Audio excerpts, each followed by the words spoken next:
Hi there, Chris here. I am your 2022 PMQG VP of Social Media and Technology, and today I'm going to show you how to make a fidget quilt. This year we are creating and donating these fidget quilts to Kaiser Hospice and will primarily be going to elderly dementia patients. These quilts will lay on their laps and give them something to do to keep their hands and minds busy. The quilts will be full of different activities such as zippers. There's different ribbons, pull tabs, different textures, and just things to help stimulate them. So let me show you how to make them. Throughout the summer, the Guild will have kits available for your fidget quilts.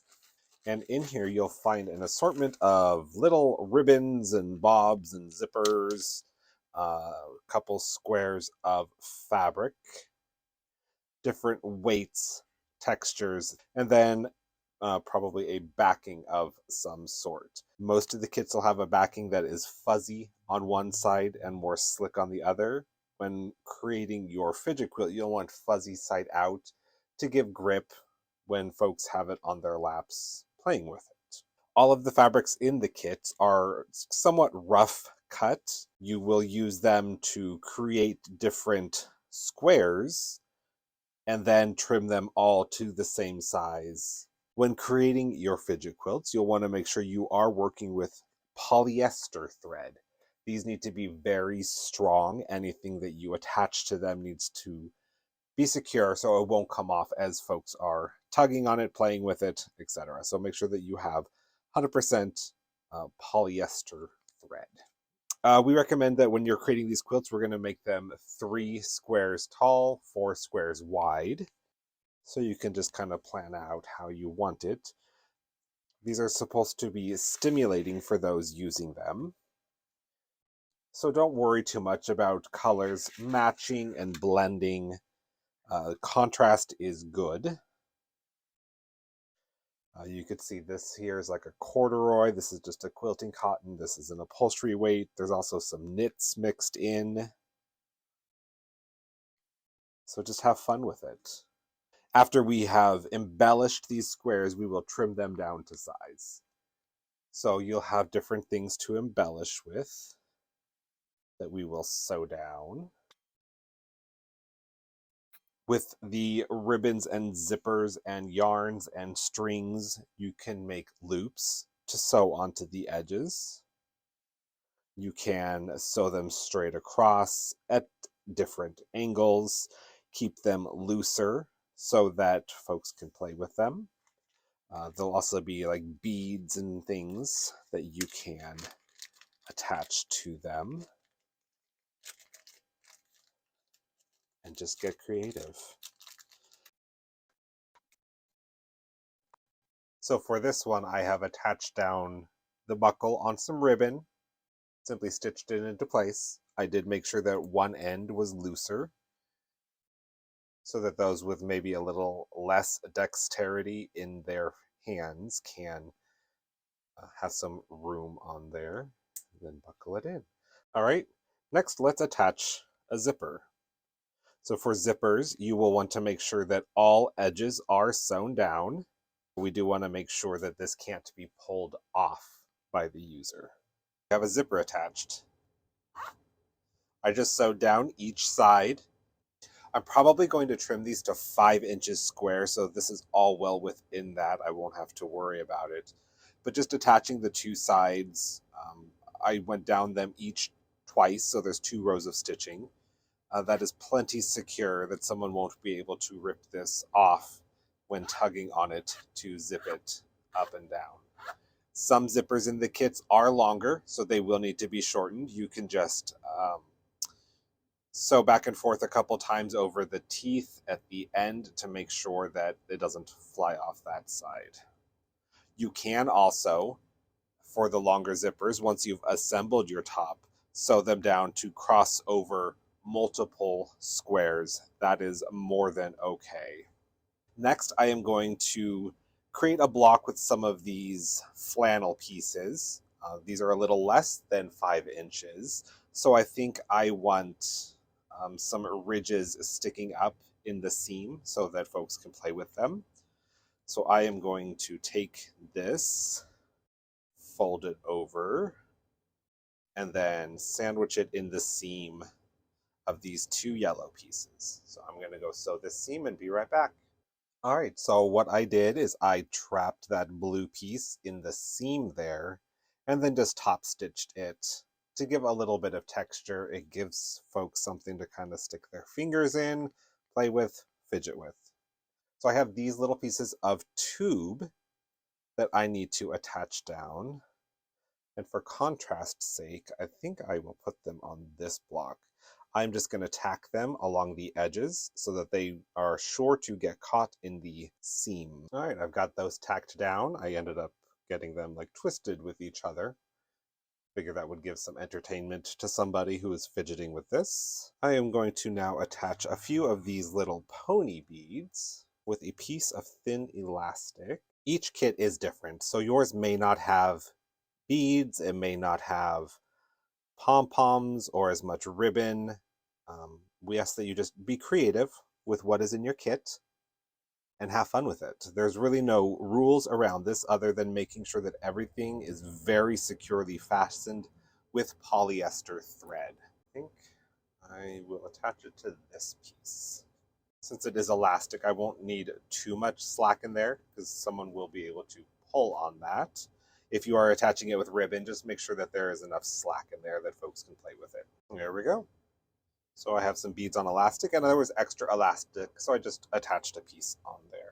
Anything you will be attaching, you need to make sure is sewn down. It can be sewn by hand as long as you use polyester thread, but nothing can be simply hot glued into place. That would provide a potential choking hazard if someone were to pull it off. We don't want them to be injured, so make sure it is securely fastened with polyester thread. For these pom-poms, I will just hand sew them on place. I think it would be harder to try and figure out how to put them under my machine needle. Let's make sure we get that very secure to start. On the pom-pom, you can feel sort of a hard center. You'll want to make sure you sew directly through that. That is where everything is attached to itself. Go over it a couple times, just like you would a button. I believe some of the kits do also have buttons. You will want to make sure, again, they are just very securely attached. All right, there's one. I'm going to put the other one right next to it so I don't have to go too far with my thread. Straight through the center. And then we'll tie it off on the back to make sure that it doesn't go anywhere.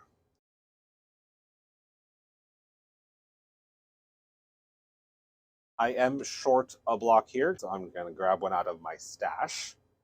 I am just going to go with some 5-inch squares.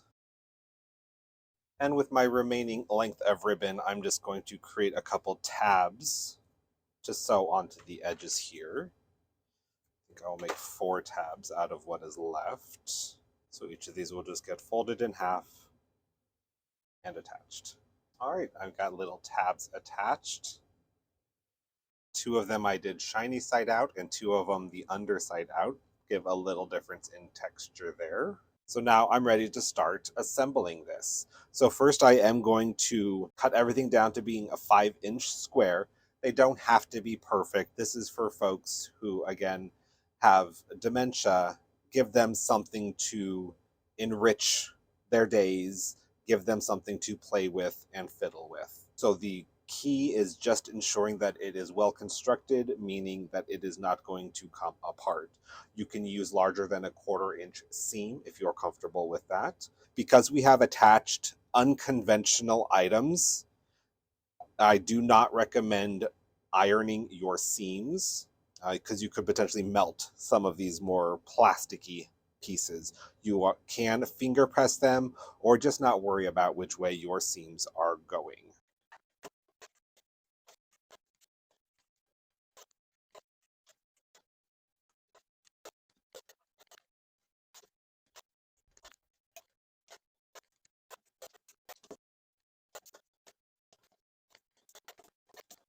If you do find a piece in your kit that you are struggling with, that is just too difficult to work with, feel free to throw it out and replace it with another piece of fabric from your stash. All right, everything is trimmed to size, so we will just kind of lay it out, spreading out the blocks that have something to play with versus maybe a block that is plain or just textured. Now I'm going to sew this into rows and then sew the rows together. All right, I've got my rows assembled. They may not be in the order that I just showed, but that's okay. One thing to note, or one idea, is every time you hit a spot where something is attached, that's an added stress point. So if you just backstitch over it a few times as you're sewing, it will just ensure that your piece will be safe for the recipient. I also backstitched at the beginning and end of every piece, just for some added security. All right, and now we just sew the rows together. All our squares are sewn together and we have our completed top. Some of these fabrics are stretchy, some of them are thicker than others. Not having your intersections match is perfectly acceptable. Now that we have our top finished, we are going to add on the backing. To do this, we're just going to use the pillowcase method. So I will lay down my backing, the fuzzy side up.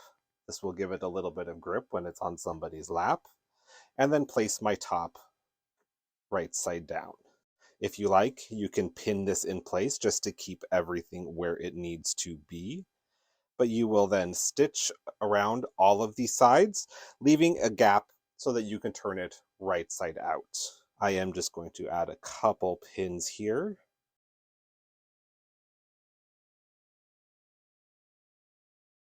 All right, I will go sew this and be right back.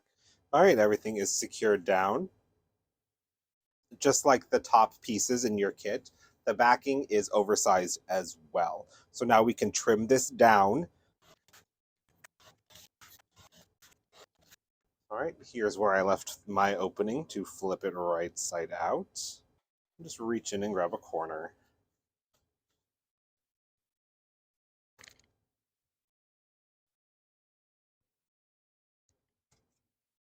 You can use a chopstick or a knitting needle to help poke out the corners if they are being stubborn.